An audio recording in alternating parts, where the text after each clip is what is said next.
अस्सलामुअलैकुम। ਕੀ ਹਾਲ ਹੈ ਜਨਾਬ? ਠੀਕ ਹੋ? ਖੁਰੀਅਤ ਹੈ? ਲੋ ਜਨਾਬ, ਸਾਡੀ ਅੱਜ ਨਿੱਕੀ ਜੀ ਇੱਕ ਗੱਲ ਹੈ ਤੇ ਸੁਣਿਓ ਜ਼ਰੂਰ। ਅਗਰ ਤੁਸੀਂ ਆਪਣੀ ਔਲਾਦ ਨਾਲ ਮੁਹੱਬਤ ਕਰਦੇ ਹੋ, ਆਪਣੀ ਔਲਾਦ ਨਾਲ ਜਨਾਬ ਮੇਰੀ ਚਾਹੁੰਦੇ ਹੋ ਕਿ ਬਈ ਸਾਰੀ ਜ਼ਿੰਦਗੀ ਸਾਡੇ ਨਾਲ ਉਹ ਮੁਹੱਬਤ ਕਰੇ ਔਰ ਸਾਡੇ ਨਾਲ ਰਵੇ, ਤੇ 15 ਸਾਲ ਤੋਂ ਬਾਅਦ ਬੱਚਾ ਜਿਹੜਾ ਨਾ ਉਹ ਐਡਾ ਸੀਰੀਅਸ ਜਨਾਬ ਮੇਰੀ ਤੁਹਾਡੇ ਸਖਤ ਖਿਲਾਫ ਹੋ ਜਾਏਗਾ ਅਗਰ ਤੁਸੀਂ ਇਹਨਾਂ ਚੀਜ਼ਾਂ ਤੇ ਅਮਲ ਨਾ ਕੀਤਾ। ਤੇ ਸਾਡੀ ਇਹ ਛੋਟੀ ਜੀ ਵੀਡੀਓ ਹੈ, ਇਹਨੂੰ ਦੇਖਿਓ ਜ਼ਰੂਰ ਤੇ ਇਨਸ਼ਾਅੱਲਾ ਜਨਾਬ ਮੇਰੀ ਮੈਨੂੰ ਪੂਰੀ ਉਮੀਦ ਹੈ ਕਿ ਬਈ ਕਾਮਯਾਬੀ ਦੀ ਪਹਿਲੀ ਸੀढ़ी ਇਹ ਹੀ ਹੋਵੇਗੀ। ਸਭ ਤੋਂ ਪਹਿਲਾਂ ਜਨਾਬ ਮੇਰੀ ਤੁਹਾਨੂੰ ਅਸੀਂ ਦੱਸਣਾ ਕਿ ਜਿਹੜਾ 5 ਸਾਲ ਦਾ ਬੱਚਾ 5 ਸਾਲ ਤੱਕ ਜਿਹੜਾ ਨਾ ਉਹ ਤੁਸੀਂ ਬੱਚੇ ਨਾਲ ਬੜਾ ਖੇਡਦੇ ਹੋ, ਉਹਨੂੰ ਜਨਾਬ ਮੇਰੀ ਬੜਾ ਟਾਈਮ ਦਿੰਦੇ ਹੋ, ਬੱਚਾ ਵੀ ਤੁਹਾਨੂੰ ਦਿੰਦਾ, ਕਿਉਂਕਿ ਬੱਚੇ ਨੇ ਕੀ ਦੇਣਾ ਹੁੰਦਾ, ਤੁਸੀਂ ਤੇ ਉਹਦੇ ਕੋਲ ਹੁੰਦੇ ਹੋ, ਉਹਨੂੰ ਚੁੱਕਦੇ ਹੋ, ਚੁੰਮਦੇ ਹੋ, ਚੱਟਦੇ ਹੋ, ਲੈ ਕੇ ਜਾਂਦੇ ਹੋ ਚੀਜ਼ਾਂ, ਉਹਨੂੰ ਜਨਾਬ ਮੇਰੀ ਜਿਹੜੀ ਉਹਨੂੰ ਨਹੀਂ ਚੀਜ਼ ਉਹਦੀ ਵੀ ਉਹਦੇ ਮੂੰਹ 'ਚ ਦੇਣ ਦੀ ਕੋਸ਼ਿਸ਼ ਕਰਦੇ ਹੋ ਕਿ ਬਈ ਇਹ ਖਾਏਗਾ, ਠੀਕ ਹੈ, ਬਿਸਕੁਟ, ਚਾਕਲੇਟ, ਫਲਾਣਾ ਫਲਾਣਾ, ਉਹ ਬੜਾ ਚਾਹ ਹੁੰਦਾ, ਸਮਝ ਗਏ ਨਾ, ਉਹ ਤੁਹਾਡਾ ਖਿਡੌਣਾ ਹੁੰਦਾ, ਸਮਝ ਗਏ ਨਾ, ਉਹ ਤੁਸੀਂ ਕੋਈ ਸਿਰ ਸਾਂਢ ਨਹੀਂ ਚੜ੍ਹ ਰਹੇ, ਕੋਈ ਜਨਾਬ ਮੇਰੀ ਦੇਣ ਨਹੀਂ ਕਰਦੇ ਵੀ ਤੁਹਾਡੇ ਕੋਲ ਹੋਰ ਕੋਈ ਜਨਾਬ ਮੇਰੀ ਦੂਸਰਾ ਰਸਤਾ ਹੀ ਕੋਈ ਨਹੀਂ। ਉਸ ਤੋਂ ਬਾਅਦ 5 ਸਾਲ ਤੋਂ ਬਾਅਦ ਉਹ ਥੋੜਾ ਜਿਹਾ ਜਿਸ ਵਕਤ ਜਨਾਬ ਮੇਰੀ ਟੁਰਨ ਲੱਗ ਪੈਂਦਾ ਹੈ, ਦੌੜਨ ਲੱਗ ਪੈਂਦਾ, ਤੇ ਫਿਰ ਤੁਸੀਂ ਉਹਨੂੰ समझ लो कि निक्की निक्की चीज़ें जनाब मेरी, जाओ वो गेंद पकड़ के लाओ, जाओ वो बर्तन लेके आओ, जाओ ये मुझे इधर से दबाओ, ये यानी छोटे छोटे को कम लैन लग पैंदे हो कि भी वो 10 साल तक जड़ा ना वो तुहाडे वास्ते समझ लो कि तुहाडे हुण इस्तेमाल चो आ गया, ठीक है। 10 साल तो बाद वो बच्चा हुण तुहाडियां छोटियां छोटियां जड़ियाँ तुसी ओहदे ते सख्तियां कर रहे हो कि बेटा ये नहीं करना, वो नहीं करना, उसको क्यों गए थे, वहाँ क्या कर रहे थे, क्यों गए थे, मुझसे नहीं पूछा, बताया नहीं था, ये है वो है। अब वो पक चुका है, अब वो आपके ख़िलाफ़ होना शुरू हो गया है, लेकिन महसूस नहीं करा रहा क्योंकि उसके पास दूसरी जगह पे रहने का अभी उसके पास ऑप्शन नहीं है।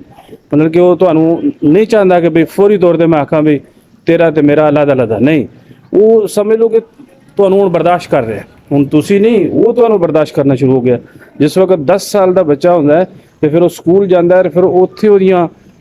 ਦੋਸਤ ਜਨਾਬ ਮੇਰੀ ਉਹਨੂੰ ਉੱਥੋਂ ਮਿਲਦੇ ਨੇ, ਉਹਦੀਆਂ ਟੀਚਰਾਂ, ਉਹਦੇ ਜਨਾਬ ਮੇਰੀ ਕਲਾਸ ਫੈਲੋ, ਉਹਦੇ ਜਨਾਬ ਮੇਰੀ ਬਾਹਰ ਨਿਕਲਣ ਦੇ ਜਿਹੜੇ ਰਸਤੇ ਦੇ ਜਨਾਬ ਮੇਰੀ ਦੋਸਤ ਨੇ, ਮਸਲਾ ਬਾਜ਼ਾਰ 'ਚ ਜਾਂਦਾ ਔਰ ਇੱਧਰ ਉੱਧਰ ਕਜ਼ਨ ਕੁਜ਼ਨ ਔਰ ਜਨਾਬ ਮੇਰੀ ਹੁੰਦਾ ਹੈ ਨਾ ਰਿਸ਼ਤੇਦਾਰਾਂ ਦੇ ਜਾਂਦਾ, ਫਿਰ ਉਹ ਜ਼ਿਆਦਾ ਤਰਜੀਹ ਉਹਨਾਂ ਨੂੰ ਦੇਦਾ, ਤੁਹਾਨੂੰ ਨਹੀਂ। ਤੁਹਾਡਾ ਹੁਣ वालदैन का नंबर कितने टुर गया, तकरीबन 8वें-10वें नंबर पे, ठीक है जी। हूँ तुसी 8वें-10वें नंबर तो जनाब पहले नंबर ते किस तरह, ठीक है जी। सब तो पहला तो उन्हां नाल जनाब मेरी बिल्कुल मुहब्बत का जिहड़ा पैमाना है ना,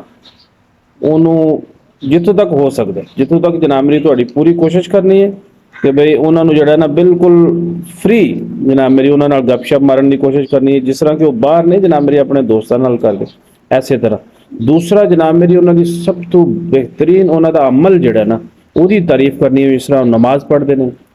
और स्कूलों जनाब मेरी जो पास होंगे ने तो उन्होंने खूब जनाब मेरी दिलजोई करो, उन्होंने पूरी उन्होंने जनाब मेरी खाण पीन का बाहर ले जाने का जनाब मेरी, या उन्होंने कोई डिमांड है कि बई पापा सानू या अबू सानू ये चीज़ लैके दिओ, उन्होंने फौरी तौर पर लैके दिओ ताकि उन्होंने दिल दे विच तुहाडे जनाब मेरी जड़ा ना, चूँकि यह जी एज है ना इस उम्र दे विच फौरी बच्चा जनाब मेरी पिक करता, ठीक है। उन्होंने हर हालत दे विच जनाब मेरी उन्होंने नाल खेडो और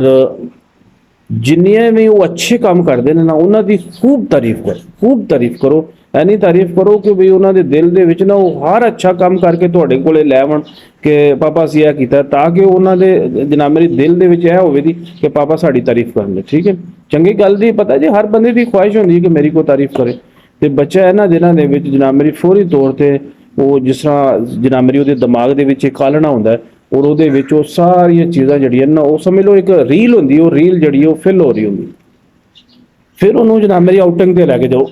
बाहर जड़ा ना सफ़र ते, और वो कोशिश करो हुण इस तो बाद हुण बच्चे नूं न्यूट्रल करने की कोशिश करो ताकि वो फैसले खुद करे। अगर वो डिगदा है, वो जनाब मेरी कोई गलती करता है तो वो कोल सवाए हसन दे तुहाडे कोल होर कोई काम नहीं, ठीक है। उहदे नाल सख्ती ना करो, वो गलत कर अगर तो सही करता तो फिर तो वैसे ही तुहाडा हक बनदा ना हुण उहदी तारीफ करनी, लेकिन अगर वो किसी वजह नाल उहदे कोल गलती हो जाती है तो फिर हसो मुस्कुराओ और उस तो बाद जनाब मेरी उहदे नाल बिल्कुल किसी किस्म की बहस मुआसला ना करो। इंशाअल्लाह तुहाडे नाल उहदी दोस्ती भी वधेगी, उहदे नाल प्यार भी वधेगा और 15 तो बाद 18 19 20 साल तक अगर तुसीं 3-4 साल उहदे नाल यारी ला ली ਤੇ ਫਿਰ ਤੁਹਾਨੂੰ ਦੁਨੀਆ ਦੀ ਕੋਈ ਤਾਕਤ ਨਹੀਂ ਹਰਾ ਸਕਦੀ। ਕਿਉਂ? ਕਿ ਤੁਹਾਡੇ ਬੱਚੇ ਬਿਲਕੁਲ ਤੁਹਾਡੇ ਨਾਲ 100% ਤੁਹਾਡੇ ਨਾਲ ਹੋ ਜਾਣਗੇ। ਹਰ ਜਗ੍ਹਾ ਦੇ ਉੱਤੇ ਅਗਰ ਤੁਸੀਂ ਦੁਨੀਆ ਤੋਂ ਚਲੇ ਵੀ ਜਾਂਦੇ ਹੋ, ਯਕੀਨ ਕਰੋ ਬੱਚੇ ਜਨਾਬ ਮੇਰੀ ਇੰਨੀ, ਕਿਉਂਕਿ ਉਹ ਇਹ ਜਿਹੜੇ ਜਿਹਨਾਂ 15 ਤੋਂ 20 ਸਾਲਾਂ ਵਾਲੇ, ਇਹ 4-5 ਸਾਲ ਦੀ ਦੋਸਤੀ ਇਨਸ਼ਾਅੱਲਾ ਜਨਾਬ ਮੇਰੀ ਜਬ ਤੱਕ ਉਹ ਜ਼ਿੰਦਾ ਰਹਿਣ ਦੇਣਾ, ਉਹ ਕਹਿਣ ਦੇ ਸਾਡਾ ਪਿਓ ਬਹੁਤ ਚੰਗਾ ਸੀ, ਬੜਾ ਜਨਾਬ ਮੇਰੀ ਉਹ ਤੁਹਾਡੀ ਤਾਰੀਫ ਕਰਦੇ। ਠੀਕ ਹੈ, ਦੁਆਵਾਂ ਯਾਦ ਰੱਖਣਾ, ਸਾਡੇ ਇਸ ਚੈਨਲ ਨੂੰ ਸਬਸਕ੍ਰਾਈਬ ਕਰਨਾ, ਫਾਲੋ ਕਰਨਾ, ਅੱਗੇ ਸ਼ੇਅਰ ਕਰਨਾ। ਅਗਰ ਗੱਲ ਚੰਗੀ ਲੱਗੀ ਹੋਵੇ ਤੇ ਹਰ ਹਾਲਤ 'ਚ ਕਰਨੀ ਹੈ। ਔਰ ਜਨਾਬ ਮੇਰੇ ਅਗਲੇ ਵਲੌਗ ਤੱਕ ਇਜਾਜ਼ਤ ਦਿਓ। ਅੱਲਾ ਦੇ ਵਾਲੇ, ਮਾਸਲਾਮ।